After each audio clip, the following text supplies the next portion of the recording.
gowned, gloved, and it's just like the people that deliver food to our room. You open the door and you feel like E.T. at the end of the movie. Trapped on a cruise ship after an outbreak of coronavirus, thousands quarantined in their rooms, including a Toronto woman who describes a nightmarish situation. More than 250 Canadians are aboard the ship off the coast of Japan, waiting and wondering what is next. They are now 2 days into a 2-week quarantine, with the number of infected passengers growing.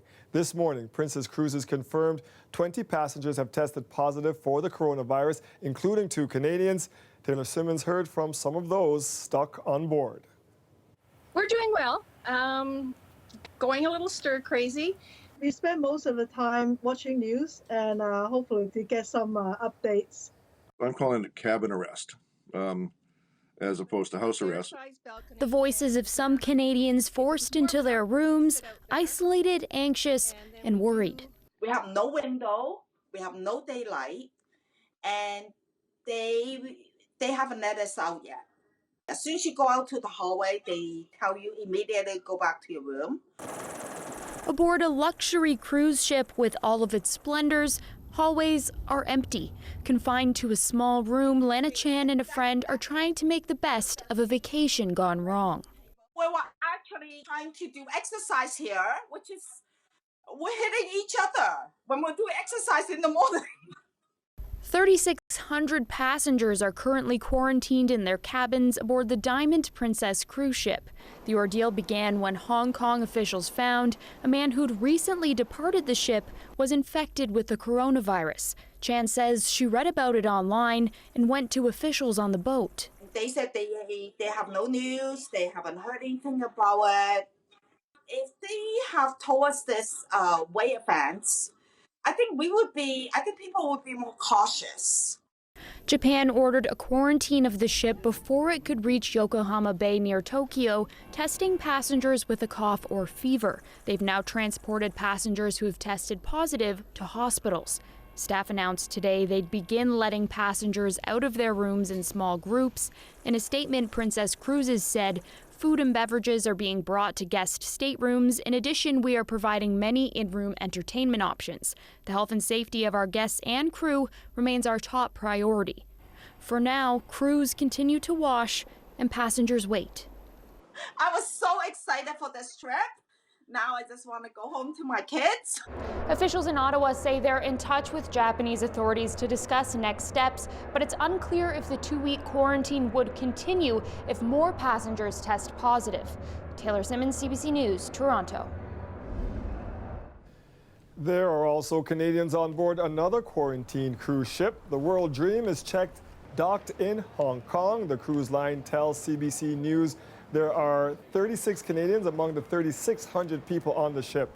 Passengers and crew will be quarantined until they are checked for the virus. That includes more than 30 crew members who now have symptoms such as fever, cough, or sore throat.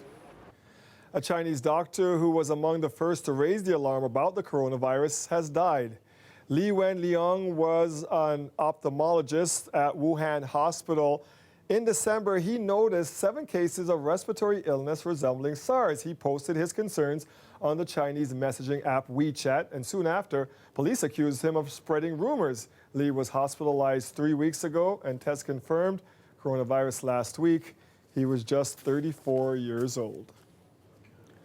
Meanwhile, Ontario public health officials are reassuring the public that there are no new cases in the province. We've already shown remarkably responsive to the 2019 novel coronavirus. The system is working, continues to work. Officials say risk to the public remains low and that all 3 cases of the virus previously confirmed in the province, including 2 in Toronto, are recovering well. 62 people are currently being tested for the coronavirus and are in isolation either at home or in hospital. They won't be released from isolation until they get 2 negative tests. Now, the Canadian evacuation is finally on the way from Wuhan, China. 176 people are now heading home from the epicenter of the virus outbreak on a plane chartered by the Canadian government.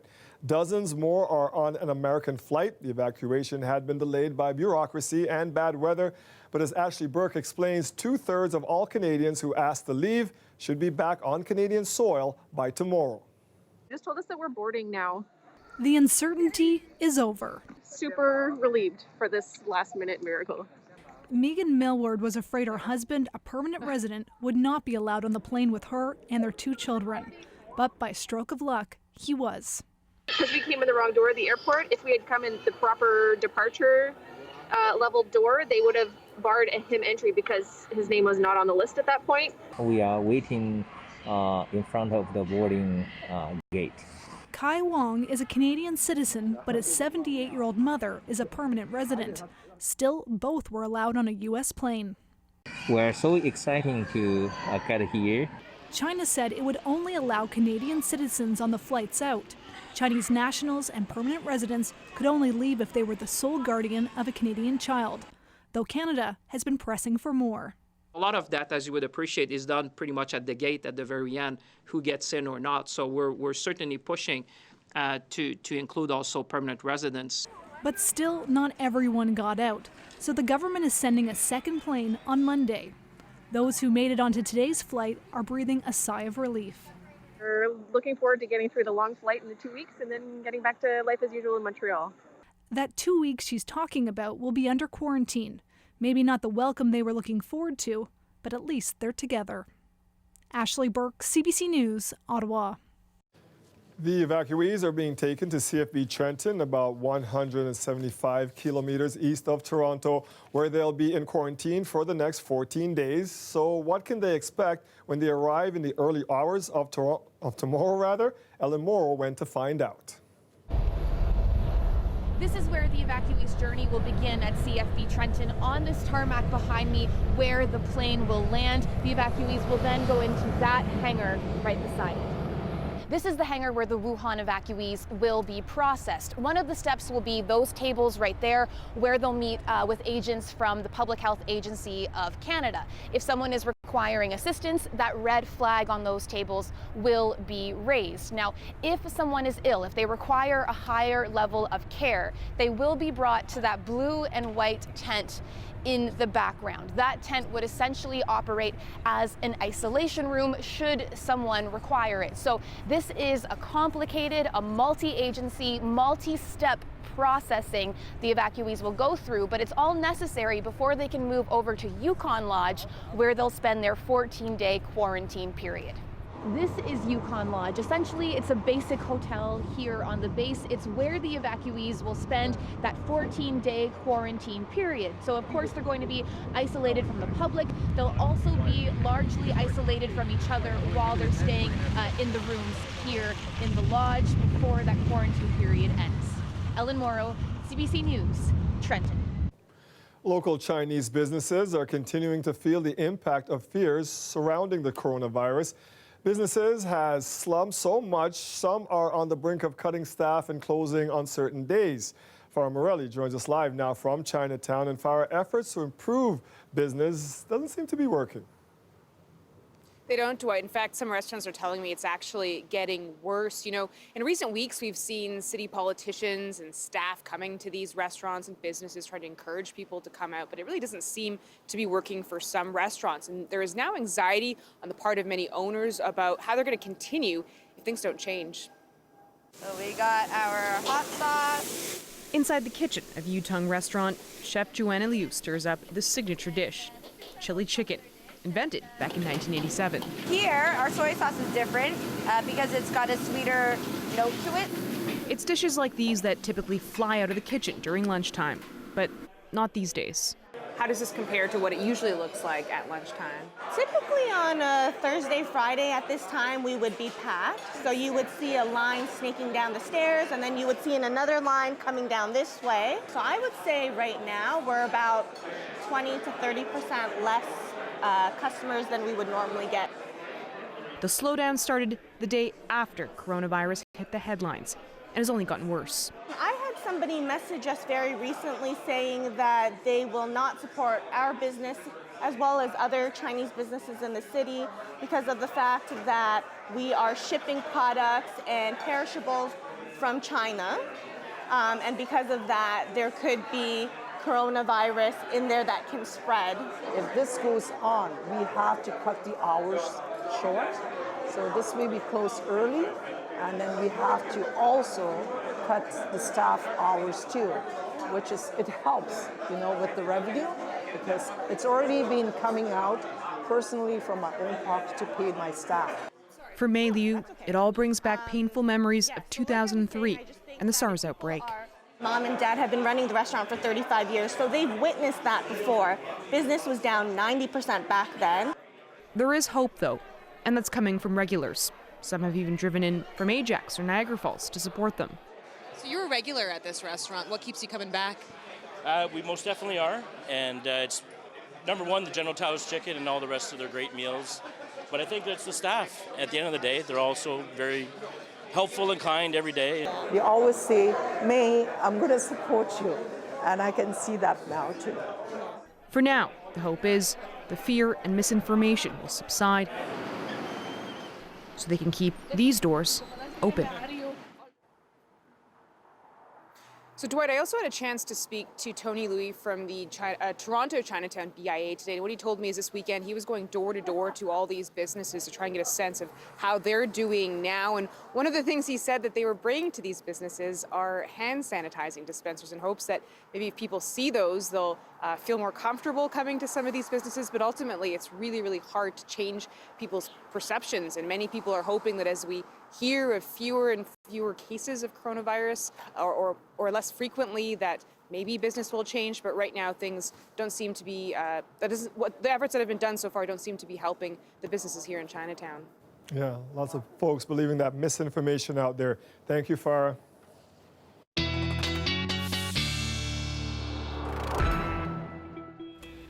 If you've been outside today without boots, as some people were, you're going to need some stain remover from your shoes. It's just a slushy mess out there, but that's about to change.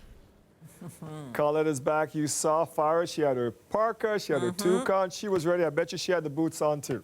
Yeah, and you're going to need all of that gear because we're actually talking about much colder air moving in, so it's not going to be so slushy and sloppy. Things are going to be freezing up, and we're going to keep this snowfall. Now, I know we're into a bit of a lull. Current temperature, by the way, -4, but feels like -12. That's our wind chill. But never mind this lull that we're in, because you see all of this snowfall back here pressing eastward, east-northeast. That's still got to come through the GTA. So we have this to deal with as we go to these later evening hours, overnight tonight, and even some of it lingering into Friday. So you can see the projections, how this is going to be filling back in the next few hours. I've stopped it here at midnight, still kind of overtaking the GTA. Some lighter stuff back towards southwestern Ontario, more like flurry activity. That kind of pushes through 6 a.m. Okay, the morning commute, you're thinking, oh, it's not looking too bad. Watch, there's going to be some pushback here and wrap around with this system. We've got a cold front that's trying to push through and a system to the south that's battling back. And so we will still be looking at it being perhaps a somewhat messy morning commute. Now, by the afternoon, we'll see things tapering off, just some scattered flurries. High pressure does build in. That cold front is going to win out. It's going to shift our winds around to the northwest. They'll become gusty, and we may begin to see then highly localized, but some squalls setting up. But elsewhere, we should be lucky to start seeing some sunny breaks as we get into those afternoon hours. Those temperatures hardly changing overnight tonight, so we drop another degree or so, -5, feeling like -12. We may pick up an additional 3 to 5 centimeters, though, as we go tonight into tomorrow morning. And tomorrow afternoon, very little change again with that temperature, but big changes tomorrow night, Dwight. I'll tell you about that cold air that's going to be moving in coming up. We'll see in a bit. Thank you, Colette. You're welcome. Nearly 1 million students were out of class today as the Elementary Teachers Federation of Ontario held a province-wide strike. Kids need more! Kids need more! Kids need more! Definitely at the junior level, we're seeing, and in the kindergarten level, huge class sizes of 30, 32, 34 students. Our special ed teacher allocation has been reduced. Our ESL allocation has been reduced, and we're a very needy school, and we can really feel the impact of these cuts. I have a 3-year-old who's going into kindergarten, so the full-day kindergarten issue is really important to me. And I have a 17-year-old who's seeing the class size in her high school just balloon. So, you know, as teachers and as parents, we see all the impacts of these cuts and that have happened over time and have really accelerated under Doug Ford. 83,000 elementary school teachers hit the picket lines right across the province. It's the latest in a series of job actions meant to turn up the pressure on the Ontario government during tense contract negotiations. After talks with the government broke down last week, EDFO President Sam Hammond says they had to ramp things up. We have not made the decision to do what we're doing lightly, and we know how difficult and frustrating it is for parents. But as I've said time and time again, I'm pleading with parents. We are pleading with parents to support us, to hold this government accountable, to get them, to pressure them, frankly, to put investments in public education for their children for today and into the future. In a statement today, Education Minister Stephen Lecce says his government has put forward, quote, reasonable proposals and calls the escalation deeply disappointing. Parents are hoping for a resolution soon. Ford Nation really needs to start listening to the people that are within that nation. We all need support. It's unfortunate that it affects some families that are having to find care, but I think it's important to try to make sure we get the right programming and the right funding for students. I can see both sides of the equation. I think the province is pretty strapped financially, so with that comes austerity measures. At the same time, I hate to see children suffer. I just hope everyone comes to a resolution soon. Today is not the end of the strikes for EDFO. The union will continue to hold a series of rotating one-day strikes at boards across the province, including walkouts in Toronto and York Region tomorrow. All of Ontario's major teacher unions are involved in some kind of job action as they push for a 2% pay raise and the rollback of class size increases and mandatory online courses for high school students. Now, the province has been compensating parents for the strike, paying families for each day of school missed. Since mid-January, on days where school is out for strikes, families can apply for between $25 and $60 a day for children under 12. But it looks like some may have been overpaid. Several parents saw 4 days' worth of compensation put into their accounts on Monday, even though at that point, elementary teachers had only been on strike at their boards for 1 day. The government says it was a computer error and that only a small number of parents were affected. On Saturday, this theater will be packed with reggae music lovers for a tribute show to honor the legends. I'm Talia Ricci, and coming up, one of those legends is Bob Marley, and as his birthday is celebrated across the world, we speak with people in the reggae music scene today about how his legacy lives on. Bob Marley's impact isn't just about music, it's about a spiritual connection. The weather update is brought to you by Train, the most reliable heating and cooling brand. It's hard to stop a train.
Today has officially been proclaimed Bob Marley Day in Toronto.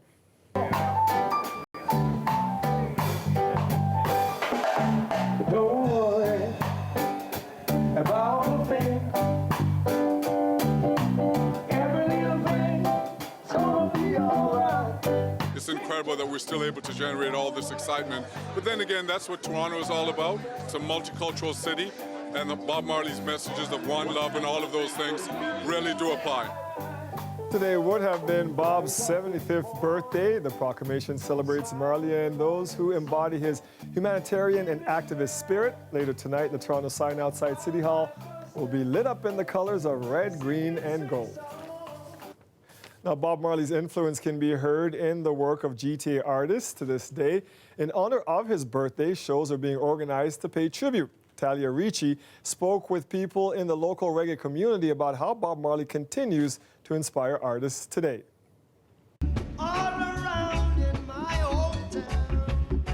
Mr. Marley's impact on reggae music is obvious.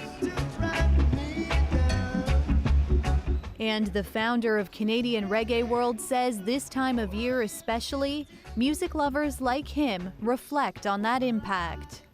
Him passing away at 81, I think it was, every year around the world on his birthday on the 6th, everywhere, there's a party. Bob Marley's impact isn't just about music, it's about a spiritual connection to the planet we live on. Obviously, the reggae scene has grown immensely over the last couple of decades, but are there still ways that you see Bob Marley's influence in what's happening today? He was one of, obviously, the most significant humans when he spoke. Like, the world listened and still listening today. Bob did reggae. Reggae is a big entity. Bob Marley is a jewel in that reggae crown. He's the king of reggae, but there's so many other kings. This weekend, artist Esco Levi will be part of a tribute show in Brampton to honor the reggae legends. It's always a great feeling because I just remember growing up in Jamaica in the country, and on the radio you would hear these classic songs, you know what I mean?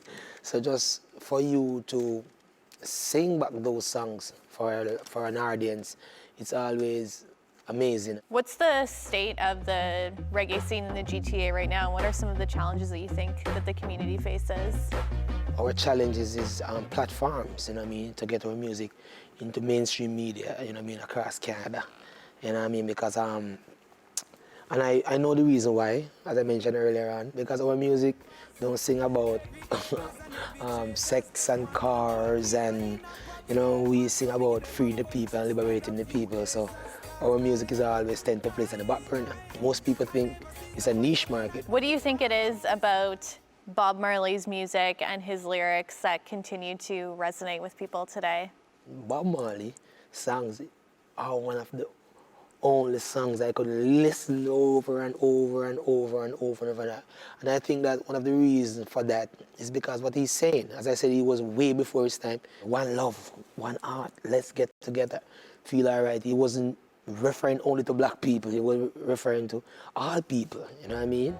And that's why I love Bob Marley so much, and he will forever be my inspiration, you know what I mean, in this music business. And what is to be, got to be every day. On our website, you can find other stories highlighting the Black experience in this country. We'll be adding stories throughout Black History Month. Head to cbc.ca/beingblack in Canada. Google's search for a new hub is complete and Canada is the winner threefold. How Google is also investing in Toronto's youth. Coming up after the break.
A day after his impeachment acquittal, Donald Trump lashed out at those who tried to remove him from office. He made his comments at the National Prayer Breakfast and then at the White House. Katie Simpson has more and a word of warning. The U.S. president uses profanity. Ladies and gentlemen, the President of the United States, Donald J. Trump. The National Prayer Breakfast in Washington is a nonpartisan event where political opponents come together to find common ground, even if for just a moment. But the president today made it all about himself. As everybody knows, my family, our great country, and your president have been put through a terrible ordeal by some very dishonest and corrupt people. That shot was aimed at House Speaker Nancy Pelosi, who sat meters away from Donald Trump during his address. He then ripped into Senator Mitt Romney, the only Republican who voted to convict him at his impeachment trial. I don't like people who use their faith as justification for doing what they know is wrong. What did he say? There's some people who use faith as an excuse to do the wrong things. You remember what he said about Romney? You got that there? It's so inappropriate at a prayer breakfast. Trump embraced his anger when he gathered supporters, including his impeachment lawyers, for a celebration of his acquittal and accomplishments at the White House, using strong language to make his point. We've been going through this now for over 3 years. It was evil, it was corrupt, it was dirty cops, it was leakers and liars. And this should never, ever happen to another president, ever. It was all bullshit. Trump's comments went on like that for more than an hour. The off-the-cuff speech highlighted the single point that he is not willing to forgive and forget. This acquittal appears to have energized the president as he ramps up his re-election efforts. Katie Simpson, CBC News, Washington. You probably use Google to search online, but today it was Google announcing it's getting ready to do a search of its own. The company plans to expand its presence in Canada, and that means there are jobs to be filled. Jacqueline Hansen has the details. In Google's search for tech talent, it keeps coming up Canada. We're excited about what we're seeing and leaning heavily into it. At Google Canada's headquarters, the tech giant announced that over the next 2 years, it will build 3 new offices in Waterloo, Toronto, and Montreal for work on cloud security and gaming development, as well as sales, marketing, and AI research. There's extraordinary momentum, extraordinary talent, and we're really excited and humbled to be part of it. Google currently has about 1,500 employees in Canada. More office space like this means it could hire as many as 3,500 more. But Google isn't the only company to see potential in Canada's tech sector. It's getting more competitive for talent. Toronto is North America's fastest growing tech market, and other smaller markets are trying to catch up. Calgary recently launched a $4 million ad campaign to try to attract more tech workers. This place is Calgary, Alberta, a future-proof city, diverse in culture and diverse in economy. There's concern, though, that some companies could be held back if there aren't enough people to fill jobs. It used to be that tech companies would hire tech talent. And of course, now everyone is, the banks, the manufacturing companies, government. As part of Google's event today, it announced efforts to help fill the pipeline with tech talent. It's giving a grant of $2.5 million to Empower Canada, a charitable organization that supports underserved young adults. An investment that benefits Canada, but could also pay off for the company in the future. Jacqueline Hansen, CBC News, Toronto.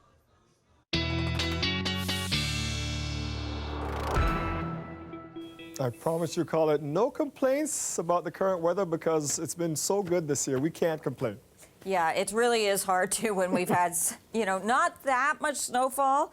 And really, it's been the temperatures that have been running so far above seasonal. So here we go. Yes, we've got the system giving us the snow that we're seeing, and some colder air is going to move in. So it's twofold, these things changing up for us. Now, in terms of additional snowfall, so what's coming back at us this evening, overnight tonight, and into tomorrow, for the beginning of the day at least, we've got about another 5 centimeters. Now, it'll be a little enhanced from that in the Niagara region. St. Catharines, you may be more in that 5 to 8 centimeters. centimeters, but it's more of a 3 to 5 likely for most of the GTA.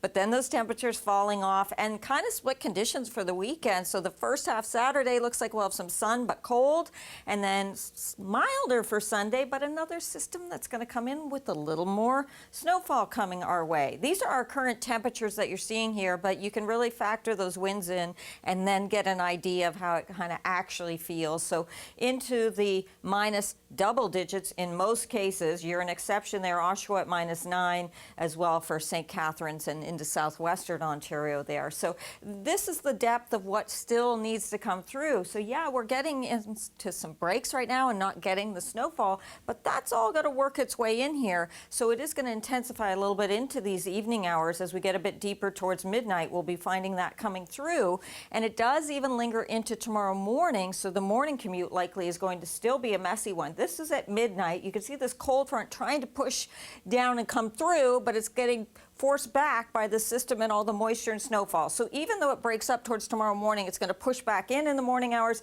and then finally get out of here tomorrow afternoon. We'll likely see some sunny breaks. High pressure builds in. It gives us sunshine, but it's pulling down this core of Arctic air as well. So Friday night into Saturday night as well, some really chilly temperatures. And then look at this, late day Sunday, another system is going to be approaching. It should move through pretty quickly though, so that we won't see incredible numbers from it, but we'll keep an eye on things for you. -5, -6, a little bit milder for St. Catharines overnight tonight. Very little change in the temperatures, but the winds mean we still have a significant wind chill into tomorrow afternoon, and some squalls locally will set up in a few spots in the lee of Lake Huron. Cold, cold air. There it is. Friday night, Saturday, -8, but with sunshine, and then milder, but with snow for Sunday.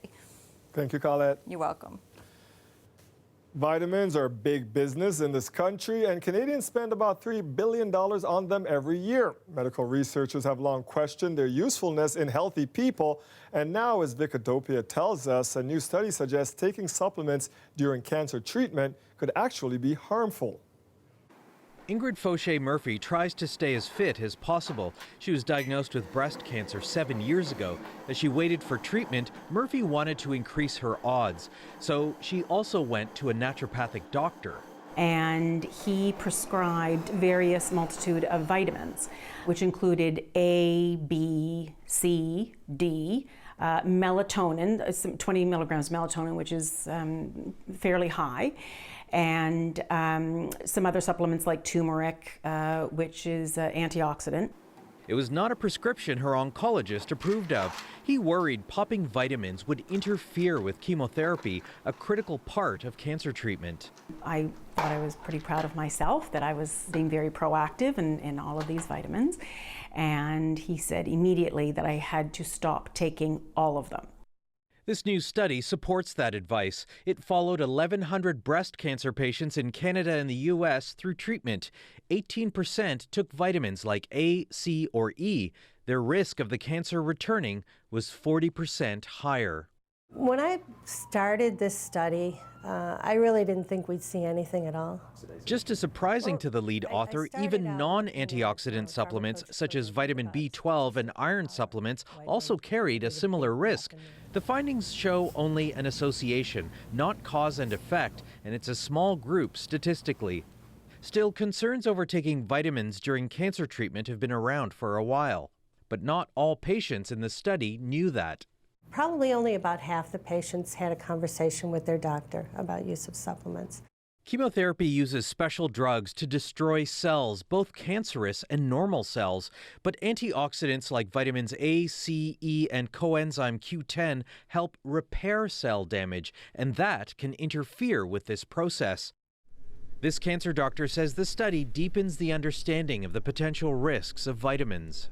Patients think that it will boost their immunity when they are on chemotherapy or radiation. We believe they counter the cytotoxicity, or in other words, the benefit, the work, how the chemotherapy and radiation works. Vitamin supplements can play a role in recovery after cancer treatment. As for Ingrid Fauché-Murphy, her treatment's long over, and she's back to taking her vitamins. Vicadopia, CBC News, Toronto. The trade deadline has come and gone in the NBA. I'm Greg Ross outside of Scotiabank Arena. The Raptors opting to take the old approach. If it ain't broke, don't fix it. Well, tell you what happened after this.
Pascal, Lowry, a pocket for the lead. Bucket and bucket. Loose ball. Van Vliet, Davis, Raptors win. What a sequence at the end of the game. I know I was dancing in my living room last night. It came right down to the last few seconds, but with this win comes a historic franchise record. The Raptors winning 12 straight games. It was a nail-biter with Toronto trailing the Indiana Pacers for most of the game, only clinching the lead with 30 seconds left. The Raptors win 119-118 and will face the Pacers again tomorrow night. Things are going well for our Raptors, and that may have had something to do with the fact that they opted not to make any move at today's trade deadline. Greg Ross joins us live now with more. Greg, this is a big change from last year. Yeah, well, Dwight, if you remember last year, the Raptors making a big splash at the trade deadline, sending 3 key players the other way in exchange for center Marc Gasol, who is still with the team. This year, the Raptors not making any moves. Instead, taking the approach, if it ain't broke, don't fix it. That's not to say they weren't busy, though. On trade deadline day, General Manager Bobby Webster said today that he did field a number of calls, some for some big trades, others for some smaller moves, but in the end, he couldn't justify taking any of them. Asking price for some of the guys out there was high. And so I think, you know, like anything in a trade, you have to have both sides agree. And I think maybe the asking price this year was higher than normal. There's always that fear you want to strike the right balance between, you know, pushing yourselves to think about the team and think about the construction of the team and the future of the team, but also respecting what this team has done and respecting what they did last year and their growth on it this year. We're sitting second in the East, which I think, you know, we're all happy with. I think the good part is we feel like we continue to grow. We haven't been healthy all year. So I think where we are now, we'd all take, you know, with some improvement. Yeah, I guess you have to think twice when you're in the midst of a 12-game winning streak. Now, we talked to some Raptor fans to find out what they think about Webster's decision to stand pat. I actually kind of like that they stood still. I think, especially after like the last 12 games, they've shown that this team is like more than capable of taking it further. They probably should have. I want to win another championship. Bradley Beal's upset in Washington. You could have poached him. That's my thoughts. I mean, first of all, they're like, what, second place in the league right now in the standings? I think like they've shown this year that they're capable of competing with the best teams, even without, you know, a pseudo sort of star name like Kawhi Leonard. So I think they're well justified not to have made any moves. Last year, we thought we were doing fine. We had almost the same record through 50 games. We said, okay, JV's fine, but we went out and got Marc Gasol on the deadline, and look what happened for that. So you think they needed to do that again this year? Yeah, exactly. Like, yes, our players are good now, but like, I wouldn't mind an upgrade. Upgrades are always nice, and I think we need that since, you know, we miss Kawhi and Danny Green. So the Raptors quiet at the deadline, but some of their stiffest competition in the Eastern Conference did do some wheeling and dealing. The Miami Heat, who are currently sitting 4th in the East, not too far behind the Raptors, they did make a big three-team swap. The deal was headlined by Andre Iguodala, who is now headed to Miami. The Raptor fans may remember Iguodala from the NBA Finals against the Raptors last year when he played for the Golden State Warriors. The Heat will look to that 36-year-old veteran to help bolster their defense in the playoffs, something he did pretty well against the Raptors last season. Yesterday, the Philadelphia 76ers also making a move, picking up some scoring depth in Alec Burks and Glenn Robinson III from the Warriors. The Sixers are currently 6th in the Eastern Conference. And one other trade of note to tell you about, Toronto native Andrew Wiggins is now headed to the Golden State. The Minnesota Timberwolves trading Wiggins to the Warriors along with a couple of draft picks. Coming the other way, the T-Wolves get 3 players, including up-and-comer D'Angelo Russell. So that's a big move. The Warriors very active at the trade deadline, but the Raptors not so much, Dwight. But I think a lot of fans in this city are pretty happy with the way things are going with this team right now. Yeah, we can say that. We're happy with it. Thank you for that, Greg. Now, the women's national basketball team is in Belgium right now trying to get a berth to the Olympics. They're off to a good start, beating the home team in a tough game this afternoon. You can watch all the games right here on CBC television. Hall of Famer Bev Smith and 2-time Olympian Lizanne Murphy called the game, and I had a chance to speak to them earlier after the big win. Let's talk about this game that we just watched right down to the wire, but they're looking good, Bev. They are. Entertaining game. Everybody on the edge of their seats, playing in front of a great crowd against the home team, wanting to knock off the number 4 team in the world.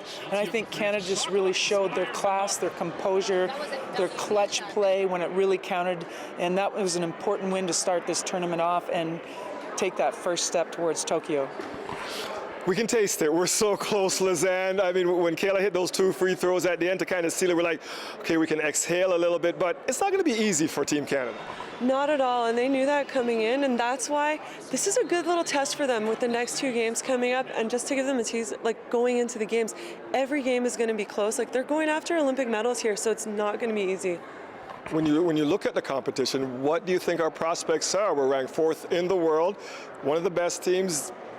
What kind of chance do we stand as you guys cover this tournament? Well, we have to look at why we're one of the best teams, and I think their fitness, their fundamentals, they are all very sound. Let's talk a little bit about the coaching staff. Today we saw a great coaching staff sort of take apart the Belgium team and say, hey, what can we live with? What do we absolutely have to take away? They did a great job on Emma Messiman, limiting her. You can't necessarily stop her, but they find the vulnerabilities of the opponent and look to expose it, which they did with their quickness at their guard play, and then they hammered it at home with their post play in the second half. And I think their overall just general understanding of the game is very, very high in terms of being students of the game. Lizanne, it wasn't that long ago you were representing Canada out there playing ball on the world stage for us. When you look at this team, what do you think our chances are of actually now making it to the Olympics and maybe even medaling? I think they're great. I mean, there is a reason they're number 4 in the world, and we saw it when Canada is all in on defense, getting those stops and playing in transition. There's not a lot of countries in this world that can guard them when they are really at their best like that. Players to look out for. We know Kia, because she's probably one of the best in the world right now. As a fan of the game we're watching, who should we be looking out for on this team? Well, again, the depth of Canada's team. I mean, Shayna Pellington today was awesome. She had 7 points. She really got Belgium on their back heel. Defensively, she went right at them, drove the ball at them. She was a great contributor. Natalie, you know, she's a veteran. Yep. She hit some tough shots there in the second half to really now have Belgium, well, now who are we going to stop? You know, and I thought Nayo did a really good job. She got into some foul trouble, so that limited her. I expect her to do a little bit more against Sweden. But their whole bench, you know, Kim Gaucher comes in and gets a couple of really tough rebounds and really sets that tone as a veteran to bring them in when there was a little bit of composure. So, you know, Kia is going to be that person she wants to take the ball on when she has to, but I think she is surrounded by a very, very strong supporting cast, and that's the depth of this. Mention support. You've played, you know what it's like being out there. How important is it for Canada to be paying attention to these ladies and supporting women's basketball in this country? Because right now, we've got some of the best players in the world. We really do. Like, they are at the top levels. We have women in the WNBA. We have Olympians. They are playing in the top leagues in Europe. And that's just on the court. If you look at these women, these 12 women are unbelievable ambassadors to their communities, to Canada as a whole. This is a team we need to get by because this is kind of just a taste. It's going to be a really exciting summer. We're going to Tokyo, right? There's no question, right? We're going to Tokyo? 100%. Yeah. Yes. We're going to Tokyo. We're looking forward to your coverage of this tournament. Ladies, appreciate your time. Thank you. Right? Thank you. Hall of Famers here, Olympians. This is kind of cool for me. I got goosebumps. This event is important because we're honoring African American women. And let's just face it, honey, we are here to stay. We are here to slay. The Academy Awards are almost here. Producers of the show are promising diversity this year, even though the nominees aren't. After the break, we'll take you to the Black Women in Hollywood luncheon. For more, stay with us.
The big night for the Oscars is coming up on Sunday, but in the days leading up to the awards show, there are many other celebrations, including a star-studded event to honor Black women in Hollywood. Our Zuleka Nathu was there.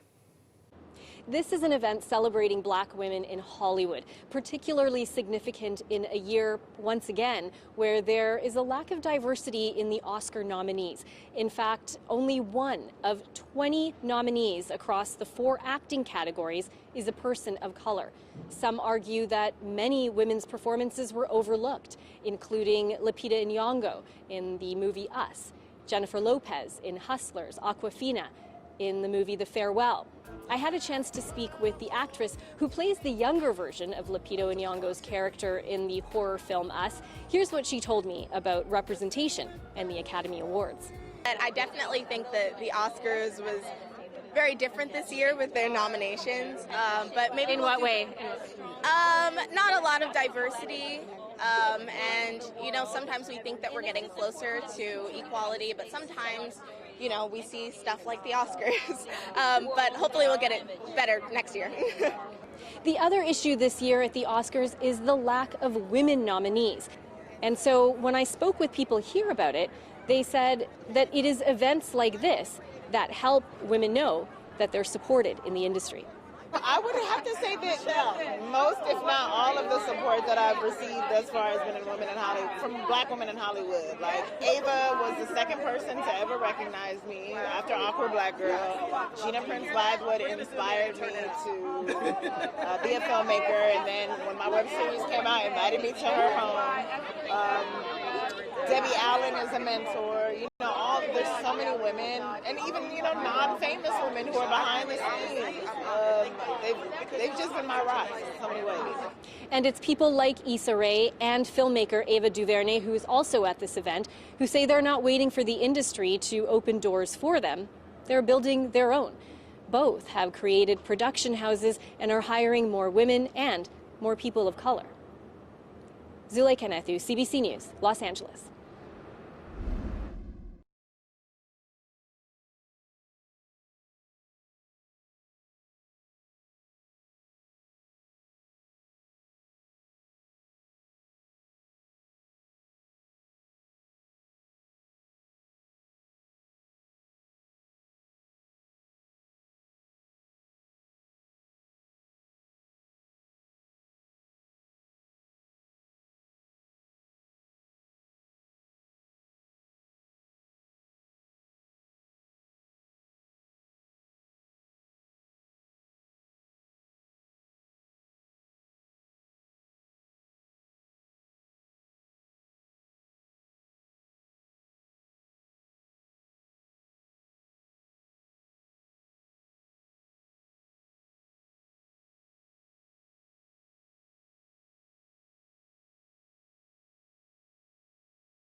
A 9-year battle with raccoons came to an end for one Toronto man this week in 1983. The raccoons make a lot of noise throughout the night, every night, like this, and maybe you could just listen to 5 seconds.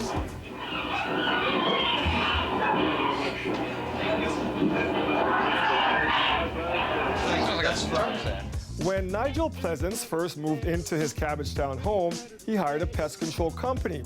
They found 10 raccoons. The critters came from the dilapidated house next door. The home violated 51 bylaws, but after 9 years, more than 100 reports, and 30 home visits, City Hall had done nothing. I call it inept, incompetent, bureaucratic paralysis. That's when he called a press conference, and suddenly, a city crew popped up. City Hall can't handle a problem in 9 years, but the media provide one-day service. Congratulations, let's use the media to run the city. To celebrate, he offered reporters rock coffee, rock cookies, and had a person in a raccoon costume dancing on his doorstep. That was a fun little news story from back in the day. Not so much fun out there right now, Colin. No, you know, we got a little bit of a break, the precipitation, the snowfall, but kind of filling back in. And so we do have more to come tonight into tomorrow morning. Even the morning commute, I think, is still going to be a little bit on the wet side. So another 3 to 5 centimeters, a little more than that towards St. Catharines, Niagara Falls region there. But -5, feeling like -12. We only go to -4 tomorrow afternoon, but it actually feels colder because those winds are going to pick up tomorrow. So some colder air is going to move in and hold this snow. And then we're going to go above 0 next week. Yeah, that's it for us tonight. Thank you for joining us. Mike Weiss has you covered after the National at 11.